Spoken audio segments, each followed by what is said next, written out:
یزید کا قاصد پہنچا مدینہ اور حاکم مدینہ ولید بن عتبہ کو پیغام دیا کہ خلیفۃ المسلمین یزید نے آپ کو پیغام بھیجا ہے کہ جتنی جلدی ممکن ہو سکے امام حسین علیہ السلام کی میرے حق میں بیعت لو، اور اگر وہ انکار کرتے ہیں تو ان کا سر قلم کر دو۔ ولید بن عتبہ جو مدینہ کا گورنر تھا اور بنی امیہ خاندان سے تھا، لیکن مدینہ کے جو معروضی حالات تھے ان سے اچھی طرح واقف تھا، اور اس بات کو بھی بخوبی جانتا تھا کہ امام حسین علیہ السلام کے سامنے اس طرح کا مطالبہ اس شدت سے یا ان الفاظ میں بیان کرنا بہت بڑے خطرے کی بات ہے، کیونکہ مدینہ اہل بیت کے عقیدت مندوں کا شہر ہے اور یہاں کے واسی امام حسین علیہ السلام کی ذات سے عشق کرتے ہیں۔ لہذا ولید بن عتبہ سوچ میں پڑ گیا کہ کوئی ایسا راستہ اختیار کیا جائے کہ امام حسین علیہ السلام کے سامنے جب یہ بیعت کا مطالبہ رکھا جائے تو امام نرمی سے اس فیصلے کو قبول کر لیں اور کوئی پرتشدد راستہ اختیار نہ کرنا پڑے۔ لیکن ولید کی سمجھ میں کچھ نہیں آتا کہ یہ سب کیسے کیا جائے۔ اپنے سے سینئر مروان بن حکم جو مدینہ کا پہلے گورنر رہ چکا تھا، اور یہ وہی مروان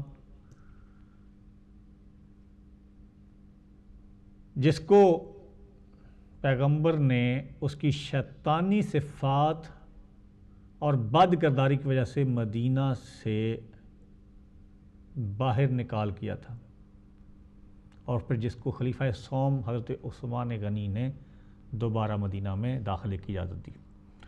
امیر معاویہ کے دور میں مروان گورنر مدینہ رہ چکا تھا، اور ولید بن عتبہ چونکہ اس کی جگہ پہ تعینات کیا گیا تھا، اس لیے دونوں کے دل میں ایک دوسرے کے لیے خلش تو باقی تھی، لیکن چونکہ فیصلے کی گھڑی تھی، مشکل فیصلہ تھا، ولید نے بہتر سمجھا کہ مروان بن حکم سے اس کا مشورہ کیا جائے۔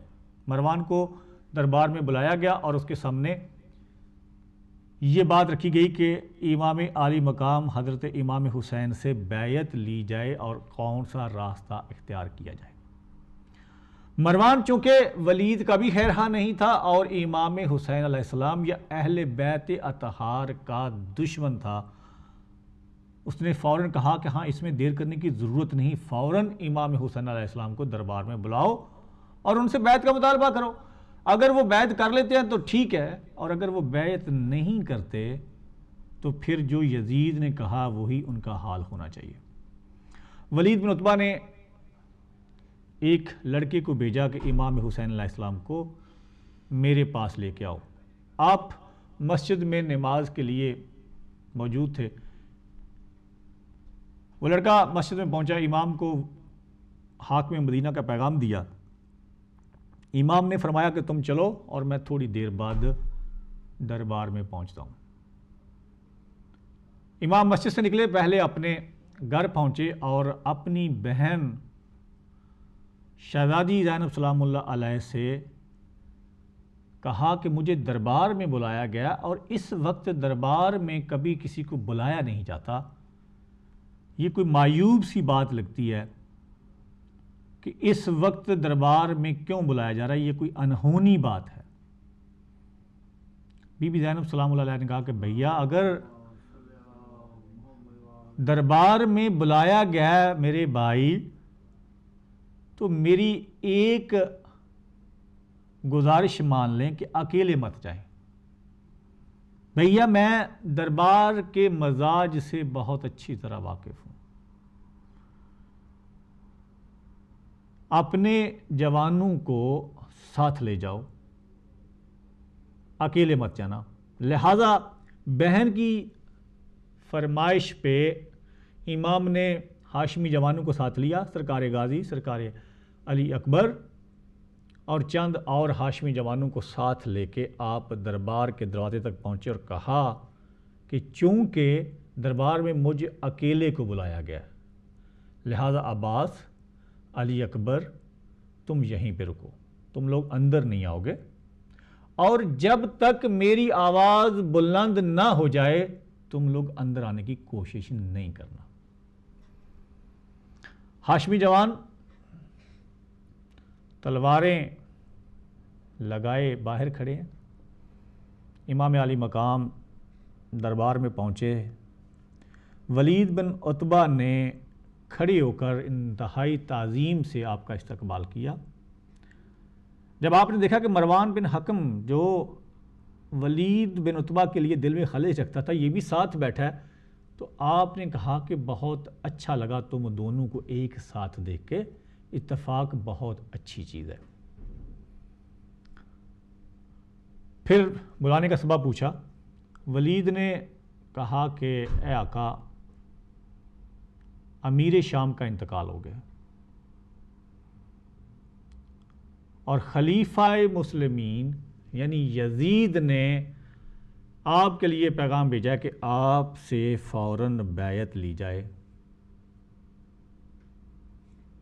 لیکن اگلا جملہ ولید نے دانستہ طور پہ نہ بولا،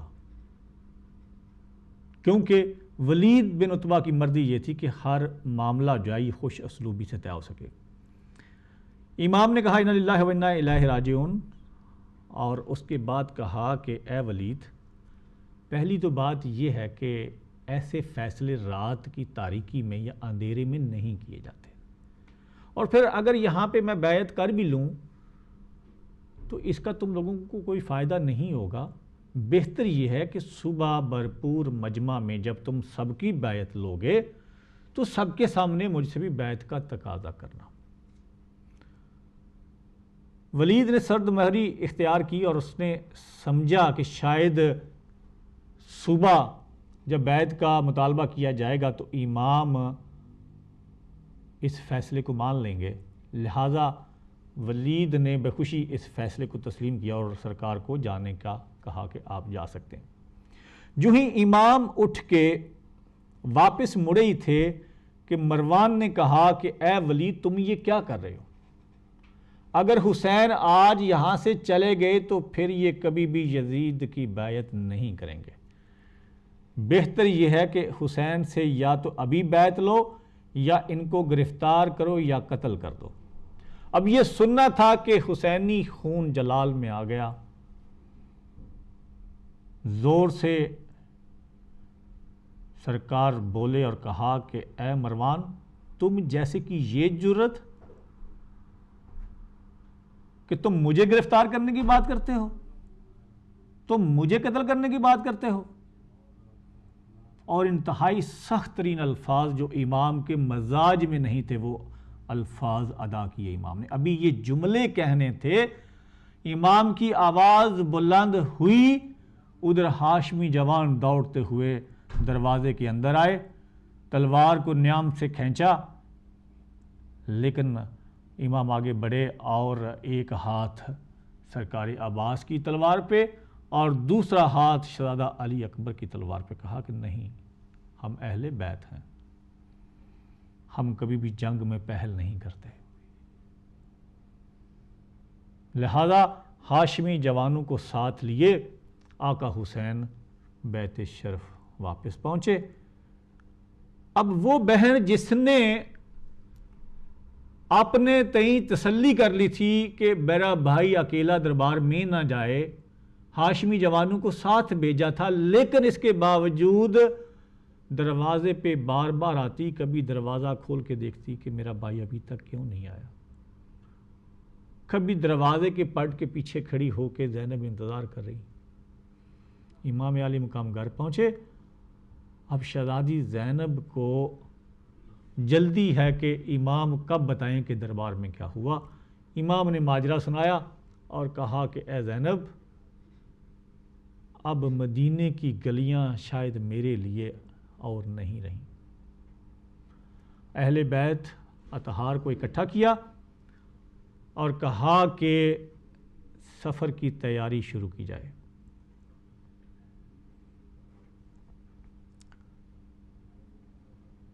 ابن عباس، حضرت عبداللہ بن جعفر اور جو دوسرے بزرگ تھے اہل بیت اطہار کے، خصوصی طور پہ ام المومنین حضرت ام سلمہ سلام اللہ علیہ نے پوچھا کہ حسین اتنی جلدی کس بات کی؟ کہا کہ نانی اماں اب یہ مدینہ حسین کے لیے نہیں رہا۔ اہل بیت کو سفر کی تیاری کا حکم دیا اور خود امام حسین علیہ السلام نانا کے روضے پہ پہنچے۔ بہت ساری باتیں کی نانا کے ساتھ اور کہا کہ نانا وہ بچپن کا کیا ہوا وعدہ حسین کو یاد ہے کہ جب بھی تیرے دین پہ کوئی حرف آئے گا حسین کسی بھی قربانی سے دریغ نہیں کرے گا، اور نانا آج میں پھر سے وہ وعدہ دہرا رہا ہوں کہ ابراہیم کی ایک قربانی تھی لیکن حسین اپنی ساری قربانیاں اللہ کی راہ میں پیش کر دے گا۔ ناظرین، یہ رات ایک عجیب رات ہے کہ وہ مدینہ جہاں حسین کی تعظیم، جہاں حسین پہ محبت نچھاور کرنے والے لوگ، اب حسین کبھی نانا کی زیارت پہ ہیں، کبھی جنت البقیع میں جاتے ہیں، کبھی اپنے ماں کی قبر پہ اماں میرا آخری سلام، کبھی بھیا حسن کی قبر پہ جا کے کہتے ہیں بھائی حسن میرا آخری سلام قبول کرو۔ ادھر بیت الشرف میں اہل بیت اطہار سفر کی تیاریاں جاری رکھے ہوئے ہیں۔ صبح کی پاؤں پھٹنے سے پہلے سرکار عباس کو حکم ملا کہ سواریاں تیار کرو۔ اب سواریاں لائنوں میں کھڑی کر دی گئیں۔ کس کس نے جانا ہے؟ حسین نے سب کو بتا دیا۔ حضرت حنفیہ کو کہا کہ میرے بھائی آپ مدینہ میں قیام کریں گے، نانی ام سلمہ آپ مدینہ میں قیام کریں گے، میرے بھائی عبداللہ آپ بھی یہیں رہیں گے، اماں ام البنین آپ بھی مدینہ میں رہ کے میرے لیے دعا کریں گی۔ اور پھر آخر میں حسین نے اپنی پیاری بیٹی کو سینے سے لگایا اور کہا سغرا تمہاری طبیعت ناساز ہے اور میں نہیں چاہتا بیٹا کہ سفر کی تھکان تمہیں اور بیمار کر دے، تم بھی مدینہ میں ہی قیام کرو۔ ناظرین اکرام، تیاری جاری ہے اور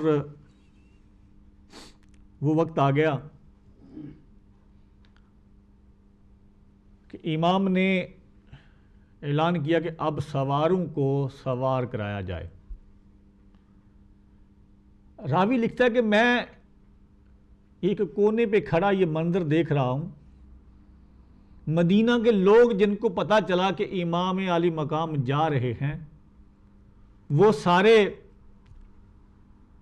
جمع ہیں ہجوم کی صورت میں کہ امام کو الوداع کہہ سکیں۔ اب راوی لکھتا ہے کہ میں دیکھ رہا ہوں کہ بیت شرف کا دروازہ کھلتا ہے، ایک پردہ دار خاتون باہر نکلتی ہیں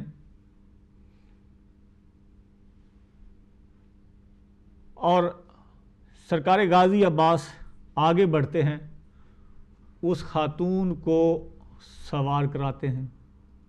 پھر بیت شرف کا دروازہ کھلتا ہے، سرکار علی اکبر آگے بڑھتے ہیں، سوار کراتے ہیں۔ پھر بیت شرف کا دروازہ کھلتا ہے، ایک پردہ دار خاتون نکلتی ہیں، سرکار قاسم آگے بڑھتے ہیں۔ کہتا میں سوچتا ہوں کہ یہ پردہ دار خاتون جو نکلیں یہ ام لیلہ ہوں گی جو علی اکبر نے بڑھ کے استقبال کیا اور سوار کرایا سواری پہ۔ جب قاسم آگے بڑھے تو کہتا ہے میں نے سوچا یہ ام فروہ رہی ہوں گی۔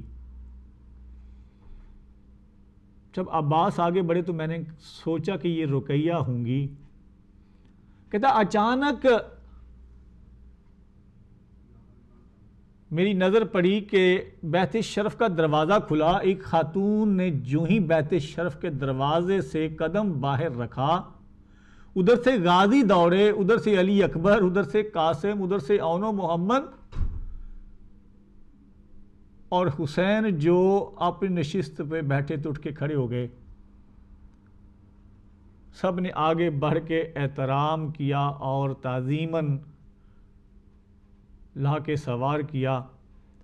کہتا ہے میں نے سمجھ لیا کہ یہ شہزادی زینب ہوں گی۔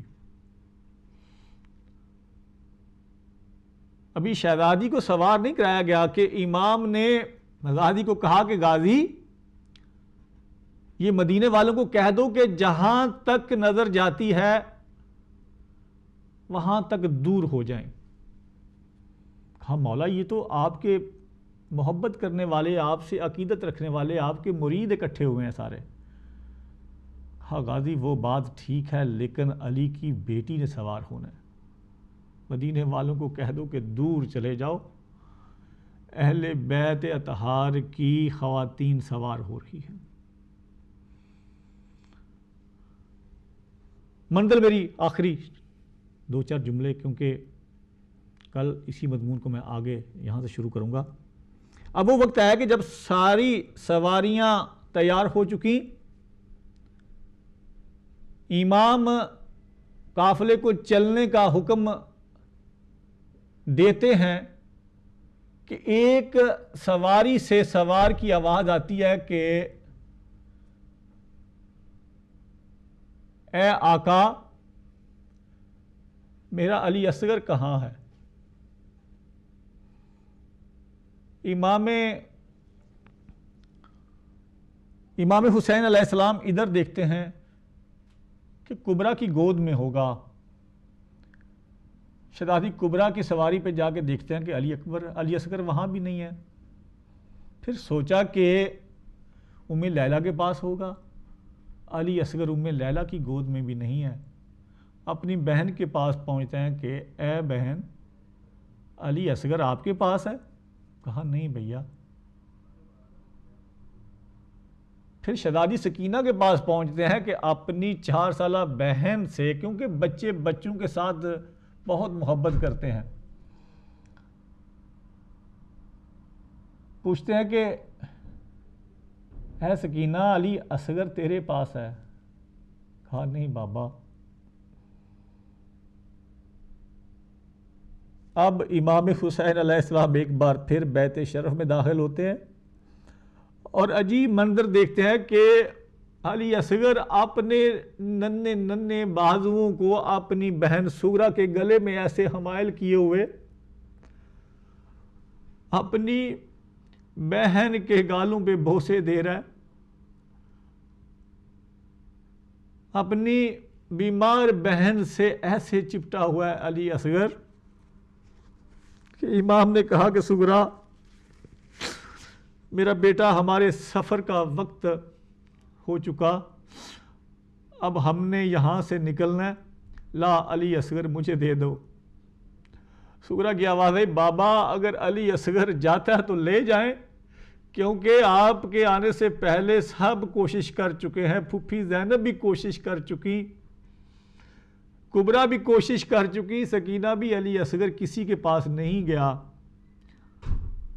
پھر پتہ نہیں امام نے اس معصوم کے کان میں کیا کہا کہ علی اصغر پلٹ کے امام کی گود میں آیا۔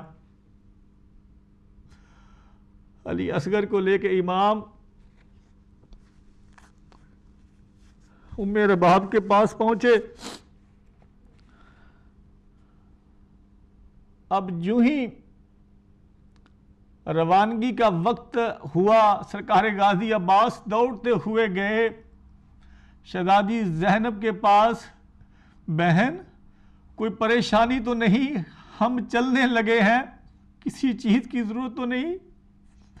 شہزادی زینب نے چیخ کے کہا غازی آج کا دن یاد رکھنا جب مدینے سے ہم جا رہے ہیں.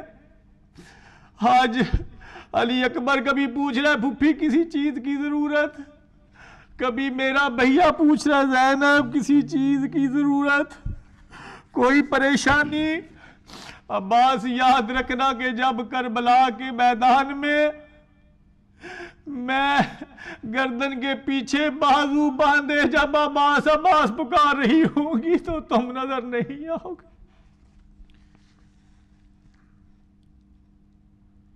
چھوڑتا ہوں میں وطن دین کو بچانے کے لیے، چھوڑتا ہوں میں وطن دین کو بچانے کے لیے، جو کیا وعدہ عدل میں وہ نبھانے کے لیے، جو کیا وعدہ عدل میں وہ نبھانے کے لیے، چھوڑتا ہوں میں وطن دین کو بچانے کے لیے. کر دیا مجبور مجھ کو کرنے آیا ہوں سلام، کر دیا مجبور مجھ کو کرنے آیا ہوں سلام، جا رہا ہوں کربلا واپس نہ آنے کے لیے، جا رہا ہوں کربلا واپس نہ آنے کے لیے، چھوڑتا ہوں میں وطن دین کو بچانے کے لیے. ہو گئی نانا مکمل سب میری قربانیاں، ہو گئی نانا مکمل سب میری قربانیاں، آ گیا دنیا میں اصغر تیر کھانے کے لیے، آ گیا دنیا میں اصغر تیر کھانے کے لیے، چھوڑتا ہوں میں وطن دین کو بچانے کے لیے. ڈرتی ہے زینب ابھی تک خون روتا ہے سجاد ڈرتی ہے زینب ابھی تک خون روتا ہے سجاد پھر کوئی اس کو نہ کہہ دے شام جانے کے لیے پھر کوئی اس کو نہ کہہ دے شام جانے کے لیے چھوڑتا ہوں میں وطن دین کو بچانے کے لیے جو کیا وعدہ عدل میں وہ نبھانے کے لیے چھوڑتا ہوں میں وطن دین کو بچانے کے